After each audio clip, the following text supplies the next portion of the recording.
What's happening, guys? It is 2019, and this is the first video that I'm releasing on my channel, so I was kind of excited. I wanted to just stop by and say Happy New Year. Thank you so much for watching. It blows me away that we are at almost 10,000 subscribers on this channel, and it's been just a little bit over a year, so that's really, really crazy. And I appreciate each and every one of you that stops by to watch our videos, because you know, it's kind of cool. It's like a little bit of a community that we've formed here. So if this is the first time that you are watching one of our videos, do me a favor, hit the subscribe button down below. Click on that bell so it notifies you when we turn a new video out.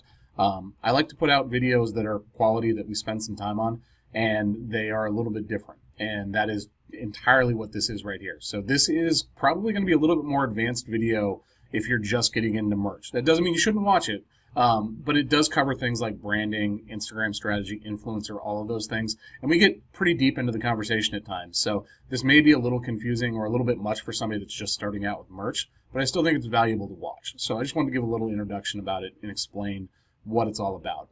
We're talking about things that we want to do with our business, about taking it off of Etsy onto Shopify, branding, Instagram, all of those things. And it's a really fascinating conversation with a good friend of ours, Jasmine Davis. And if you guys are interested in talking with her about her services, there will be a link down below for somebody that's interested in doing the same thing that we are, which is basically setting up their business to go off of Etsy onto Shopify. Again, thank you guys so much. Your attention means the world to me. It's just crazy to me. This all started as a little bit of just a joke, really. Like if you look at the video title on our first video, you know, Sheeran Ninja listing thing, that was a joke with a friend of ours. And it resonated. You guys seem to really like what we do. So, it's kind of blows me away sometimes, but thank you again. Happy New Year. And I'm looking forward to 2019 any of us have ever had when it comes to e-commerce. All right. Hey guys, welcome to my channel. I'm doing an interview with a good friend of ours, Jasmine Davis. She is somebody that has a ton of experience in influencer marketing and Instagram. I thought it would be a really good opportunity right now, since we're about to end Q4 and go into 2019 and start talking about some of the social media stuff that we're starting to do, best practices for some Instagram stuff, and then also just talk about influencer marketing in general and kind of Jasmine's experience with it. So Jasmine, you want to introduce yourself and give a little background? Hi everyone. My background, where do we begin? I went to school for business marketing years and years ago now. And for the past 10 years or so, I've been doing off and on PR and marketing for big corporations, also filmmakers and a lot of actors and actresses as well. When I started, it was like social media was not really as big as it is now. It's like the main channel. Yeah.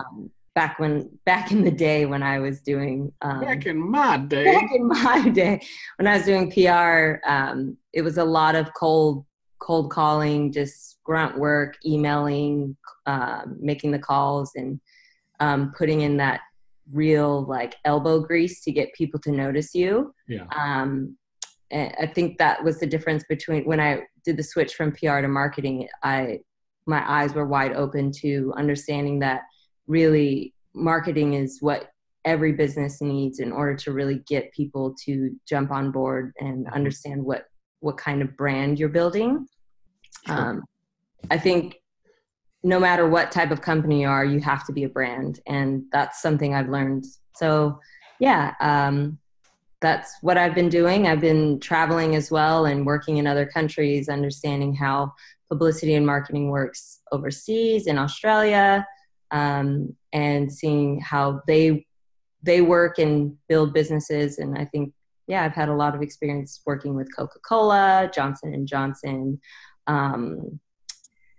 what else? Pernod Ricard, which manages a lot of big name brands like Chivas Regal and specifically some Australian wine brands. So what you're saying is you managed a bunch of Instagram butt models. That was your job before? No, you actually managed real business. No, well, it's funny enough. What my job title most recently was a native planner. So what that is a lot of big brands use they like to integrate and not just do their own marketing and branding, but use other people as their word of mouth. So what I did was essentially be the middleman between how to take a big company's brand and their messaging and their mission, and using people who have some sort of influence over a community or a group that they want to target. I was able to kind of funnel down what their messaging was in a way that was relevant and engaging for these other people's audiences. So it was like I kind of was the glue making things work, and making both the client and the people we were working with happy. I got you. Okay. Yeah. So that kind of establishes a little bit of your bona fides, like who you are and what you've done. Yeah. So we've been working together recently on building a brand for ourselves, because in the macro, in the overall, where I see ourselves going is we started on Merch by Amazon. We sold a lot of t-shirts. We decided we wanted to move to Etsy because we wanted a little bit more control. We sold a lot of t-shirts. And now I've really opened up my eyes to the fact that I don't want to depend on any platform. I don't want to depend on anybody's organic traffic. Like, we want to build an actual brand. We want to build something that's recognizable. You froze up on me for a second. I wasn't sure if you were still there. We want to build something that's recognizable, that actually has fans and a following. Yeah. And take it onto our own platform, onto Shopify, something that we can actually. Yeah. So I think this is a conversation that's happening very common right now in the communities that we're in. Maybe not necessarily Shopify, but people are talking about brand and starting to understand. What does brand mean to you? Brand means to me, I think the difference is between I'm just trying to sell something to you, and a brand is actually creating a relationship with your customers. A brand is understanding what you have that's of value to other people, and knowing how to communicate that with them and show them that you've got something that they really want to connect with. You're building a community. Like Nike is one of the ones I use as a perfect example. They really don't sell their products. Everyone knows what Nike is and what the community is about. It's just do it, like being athletic, going out there and getting, they could just put any type of shoe out and you'll know because they've created a community around Nike.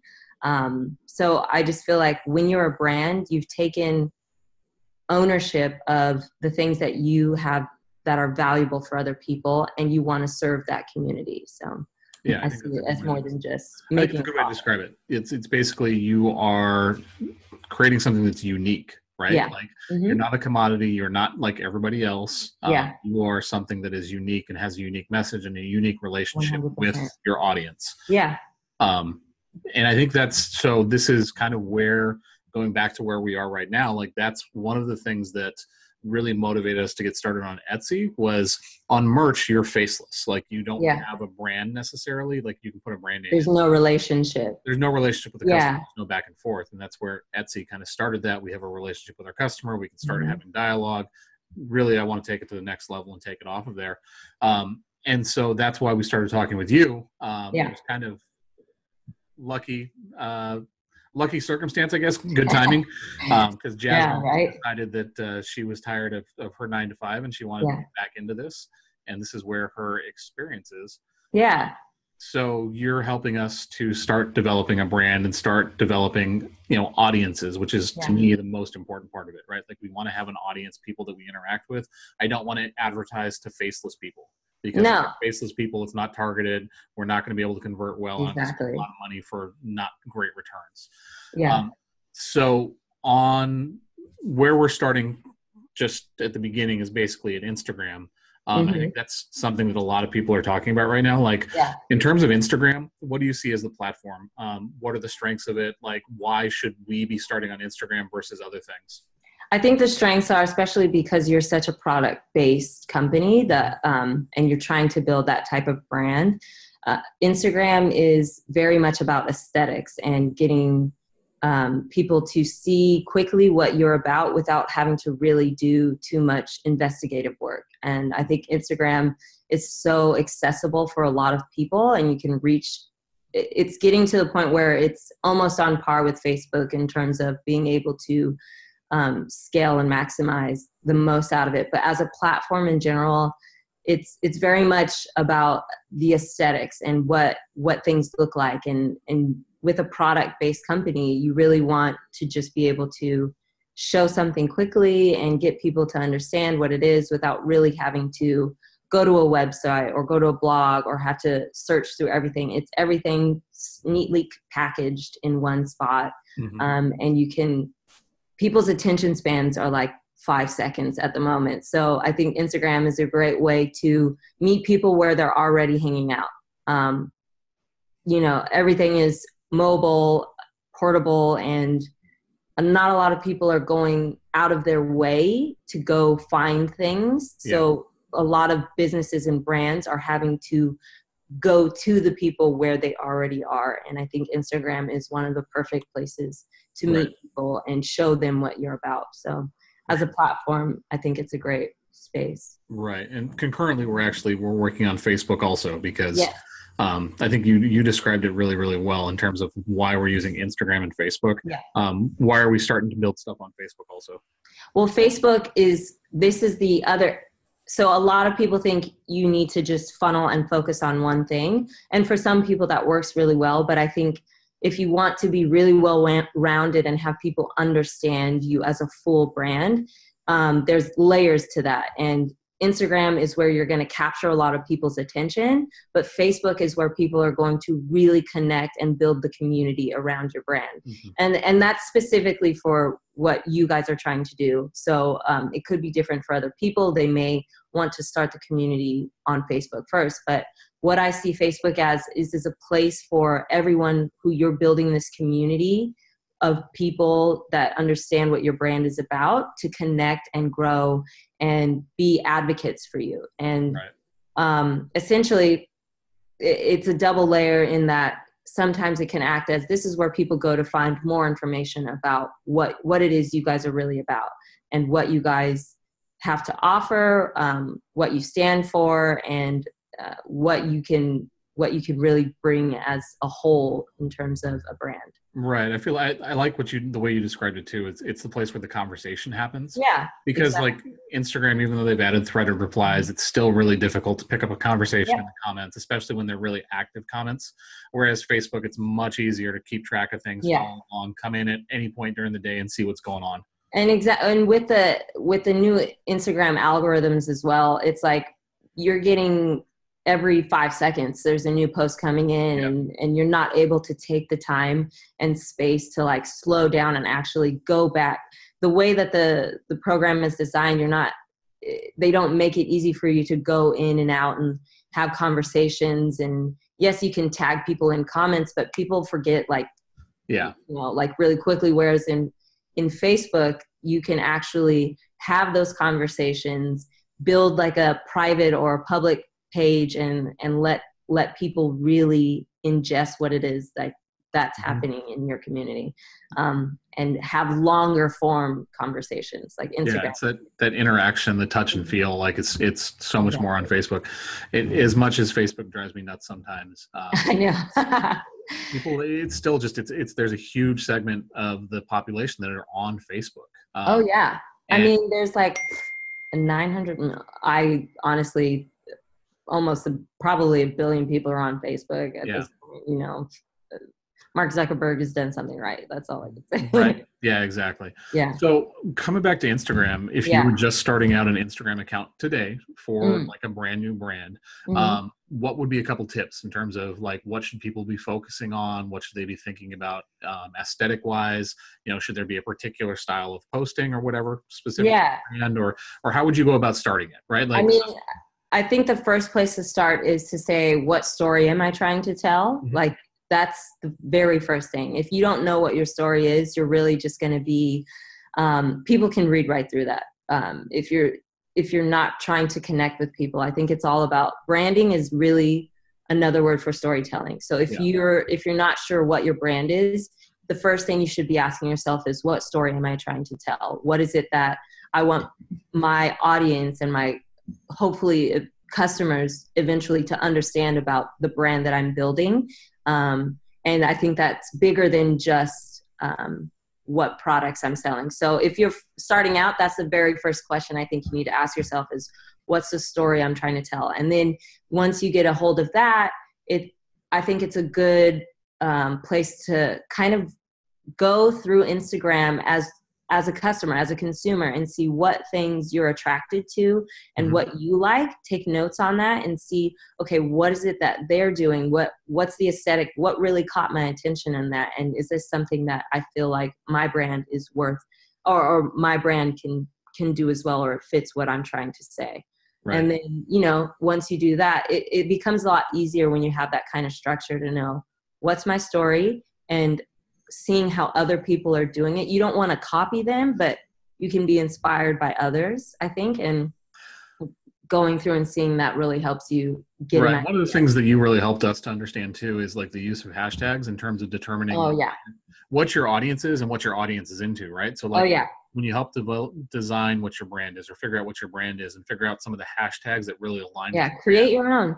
Or create your own. But I mean, when you're doing research, just figuring out some of those hashtags that the people that you want to interact with are already using in their posts. Exactly. And that gives you an idea of like what they want to see.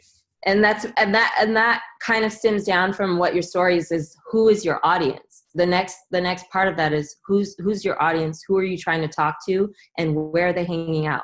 Yeah. And when you figure that out, that's where the hashtags come in. That's where you find people. What are the things that they're attracted to? What things are they passionate about? And then that you can use that and harness that to grab people to come to you. It's like if you were a cookie baker and you were trying to get an audience of people, and you made specific face cookies. Like, I've got these really sarcastic face cookies that I make by hand, but I don't know how to reach those people. You're going to go and look at comedians. You're going to find, okay, what do people who like sarcastic comedians do? What are the hashtags they're using? And then you're going to go to the baking stuff. What are people who like to DIY your own cookies? What are the hashtags that they're using? You build your own, you put your own content in there. Maybe you tag certain people who have some type of relevance in those fields, put them in your posts. I mean, there's so many ways that you can elevate if you're starting from square one. Right. It doesn't have to be overwhelming. You could just start with one thing, I think that's always one thing I try to say is like, don't get overwhelmed. Just start with one thing and try and do that. Right. I got you. So when you're building a brand, obviously you have to sell things, right? Like that's the reason that we're doing this. Yep.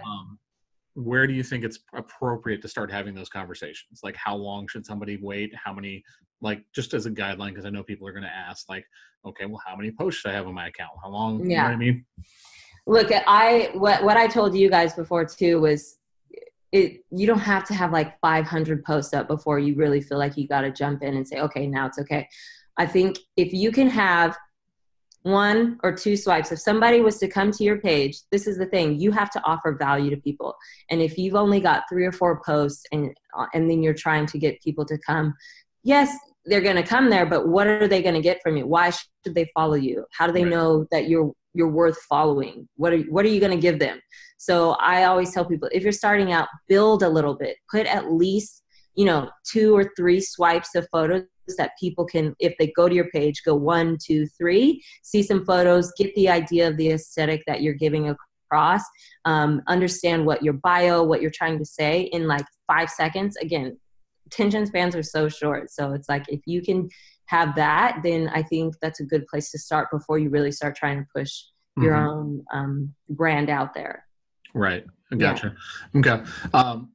In terms of timeline, right? Like, so how long should somebody expect for this stuff to work, right? Like, so how long is it going to take? And I realize it's going to vary, but it varies for a lot of people. Some people get really lucky and get viral, but the dreaded V word for me, because it's something that has been in my career for the past 10 years, has been like haunting me since forever. Like, people are like, how do I go viral? And I'm like, there's no formula. It just happens. You're at the right place, the right time, and an opportunity. But for most people, I think, it's about, what was the question?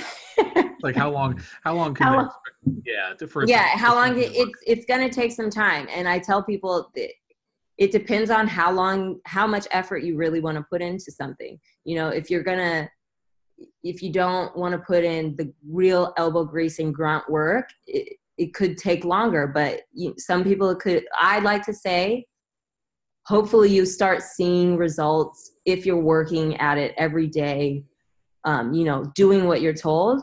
It could take like 6 months or maybe a little bit less. But I never want to give too strong of like, by 6 months, you should have this much and this much, because everyone is different. And some people really have a great idea that just is so unheard of that, Right.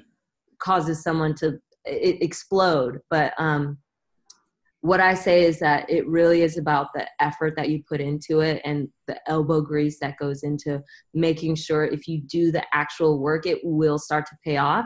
And once you get, it's like what we were talking about, like once you hit that certain part, it just starts to snowball on its own. But I would say it's not a quick thing. It isn't going to happen overnight. It's not going to happen in a month or two. I mean, those are the lucky people if it does, if you know the right people. It does take time, like quite a bit of time. I know girls who I personally know that I play volleyball with, who've made careers out of this. And I watched them from the beginning. And that was like 6 years ago, like when it wasn't really, influencer marketing wasn't really a thing. It was just, people were building audiences. It took them like 4 or 5 years to get, right now, one of them's at like 300,000 or 400,000 followers. And that took her 3 or 4 years. Granted, now it's exponential. Instagram, a lot of people can buy audiences and do that, which I'm not the biggest fan of, but yeah, I get it. I mean, I think so. This is the thing that's attractive to me, right? Like this is the reason that I like it. I like things that are hard because it's a barrier to entry. It's something that's exactly. Everybody else. This is something that we've talked about a lot. Like our goal is in 2019, like we want to do a minimum of 10 times what we did this year in just top line revenue. Like I want to.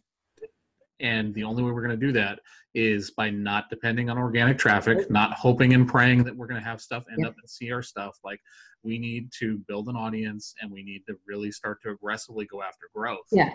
And that's the thing too, is understanding that it isn't all just organic. Like I like that you said that, because a lot of people go, well, I've got the followers. How do I convert them? How is it? It's not working. And it's like there's so many different hands in the pot that you've got to be doing when it comes to this. It's not just the organic, but you've got to start there. Like you've got to build that foundation in order to start really aggressively going after people and putting the time and money into doing that. So let's talk for a second about Shopify. You've been a bug in my ear about Shopify. I have been. I knew you were hesitant, but I was like, come on, just do it. Jump off the ledge. Yeah. So just a little bit of transparency. We are planning on opening our Shopify store in February this year. Jasmine's going to help us to launch that. What are the benefits to Shopify? Like, why do you like it so much? I just love the independence that you get in Shopify in terms of being able to really promote your business and the tools that you can actually use that will help you grow in terms of a business and convert leads. So my background in that is that we've used social media, paid advertising, and I've seen the success of that. And I think when you're using like an Etsy or an Amazon, you don't own your audience. You can't understand the back end of their habits, what they like, what they don't like. And I think with Shopify, it takes everything to the next level. One, it's user friendly in terms of like ownership for people who own sites. They make it easy for you to build the website, and then the back end is even it's got its perks because you can actually put your own data points and pixels and all that good stuff and get the data that you need to really understand your audience. Yeah. And use that to help get a sale. Right. Like that's where it really matters. And that's why I'm like, Etsy's great. I love Etsy. I think it's a good place to start. But if you're really trying to scale and grow your business, you need something like Shopify. Shopify is what really helps you scale and take it to another level and not have to be so, what is it, like bootstraps up, you know, you can actually kind of take a step back eventually. The thing that stood out the most to me, and this is something that's I've really opened my eyes up to in the last couple of months, is Amazon has its own set of rules, right? Like you can't contact the customers, like you can only do certain things, whatever. Etsy has less rules, but they still have their own set of rules, and kind of the same thing. Like I have the email from my customer. I can't reach back out to them and just go, hey, here's this offer, here's this sale, or whatever. That's against their terms of service. Whereas Shopify, these are my customers. They're yours. I can remarket, I can retarget, like I can use all of this information to help grow my audience. It's just, again, when we're talking about scale, I want to do things I can control and things that I can affect. And with Shopify, like with that audience, like I can use paid advertising to be able to draw traffic to it. I can use that audience to create a lookalike audience and be able to get more people like that audience. For us, when it comes to scale and really growing our business in 2019, for me, it's all about control. That's the number one. And you need that. If you're relying on someone else, they could change all of their terms of service overnight, and you could be left, you know, like at the mercy of whatever they decide. But with something like Shopify is just a tool, whereas the other ones are like platforms that they control everything. It's similar to Facebook and Instagram. You don't own your audience. You don't own any of them. You're just leveraging what they have to get what you want out of them. So I'm always advocating, like, take full ownership of whoever your audience is and your customers, because without that, you're really at the mercy of whatever they decide to do. And email marketing is one of the biggest things for me. And I think that's one of the things we're going to leverage really heavily. Like, and I think it should be for a lot of people. Because email is key. Like, if you don't have emails, I mean, with an email list, you own that. That's yours. It's nobody all can take yours. it away from you. Like, I mean, I guess they could take it away from you if you fuck up bad enough, like, because you get kicked off email servers. But like it's yours. Whereas Facebook and Instagram, it again, like an algorithm changes everything. And that's what you have to worry about. And it's not to say that you should be on those things if it works for you. Like Instagram and Facebook, you should be leveraging as much as you can while the algorithms are where they are, because it's stupid not to. It's free. Like, people don't understand that it is free in terms of the audience. You don't have to pay to show these people things on your page. Like, this is all free stuff, and you can boost it by putting more paid marketing into it and actually really getting a stretch for what you have. So I definitely think Shopify is the best idea. So your bread and butter, what you've been doing for the last couple of years, is basically you've been being the face of a brand, reaching out to influencers, right? So you've been connections with them, helping to build relationships, helping to get the message across. I'm a great relationship manager, basically. Which, I mean, really, like, influencer marketing, it really is all about relationships. It's about just sliding into the DMs and creating conversation and getting these people to talk. I think a lot of people are very almost overwhelmed by influencer marketing, in the sense that, like, it sounds great, but, like, where do you start? Like, how do you even start that conversation?